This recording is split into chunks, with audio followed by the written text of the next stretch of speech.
Monsieur le maire, mes chers collègues, je remercie Madame Beruel pour cette présentation qui a été très complète sur les priorités que vous avez choisies pour tout ce qui est lié au logement dans notre collectivité. Je voulais simplement les reprendre. Alors, je les partage pour être très clair, et les priorités que vous avez fixées sont celles que nous devons, nous tous collectivement, nous fixer. La seule chose, c'est que ça pose du coup un certain nombre de questions. En tout cas, moi, ça m'a donné envie d'avoir des réponses sur des sujets très précis, comme celui des friches, par exemple. Vous expliquez que il y a un objectif d'utiliser un maximum de friches pour pouvoir reconstruire les logements, mais j'aimerais savoir du coup quel est votre résultat dans ce cadre-là. Est-ce que vous pouvez nous dire si la proportion de friches par rapport à l'ensemble des constructions et des espaces qui étaient auparavant des espaces naturels alloués donc à d'autres activités, bien tout simplement, voilà, quelle est la proportion de friches réutilisées. Et puis sur ce qui concerne l'identité, alors j'ai vu, et bien heureusement, un certain nombre de promoteurs qui ont des appétits importants, dévorants sur généralement des endroits où vous avez une maison, ou à la rigueur de l'eau sur lesquels il y a une maison et sur lesquels ils veulent pouvoir construire un bâtiment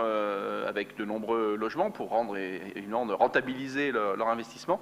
J'aimerais là aussi avoir quelques informations rapides sur le nombre de projets qui sont déposés de ce type, et puis ceux que vous pouvez refuser, avoir une proportion là aussi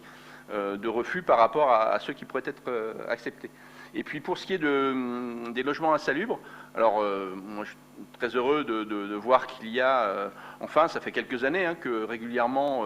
j'interviens et nous intervenons dans le cadre en particulier des ravalements de façade en expliquant que voilà, ça ne suffit pas et qu'il faut aller justement vers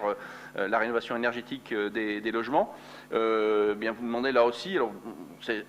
je l'ai bien compris, visiblement assez anticipé, donc ce n'est pas forcément une réponse à la minute, mais dans les mois qui viennent, savoir en effet quelles sont les solutions et quels sont les moyens de pouvoir arriver à cet objectif, parce que construire de nouveaux logements et en construire 500 par an,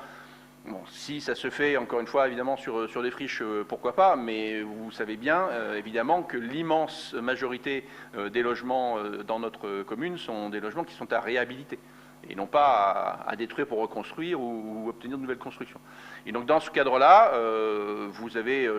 j'ai vu pour les copropriétés, par exemple, que sur 7 millions de travaux, il y avait 200 000 euros qui étaient consacrés sous forme d'aide, en fait, pour les rénovations énergétiques. Là aussi, j'aimerais avoir un montant plus global et plus ambitieux, je présume, parce que voilà, ce que je vois des montants qui sont alloués, que je vois passer au fil des différents conseils municipaux, me laisse à penser qu'on est encore dans une proportion très faible par rapport aux besoins. Mais là encore, voilà, s'il y a une priorité à rajouter aux 5 que vous avez formulées, c'est bien évidemment l'accompagnement à la réhabilitation, qui est l'enjeu majeur pour notre collectivité pour les années à venir. Je vous remercie.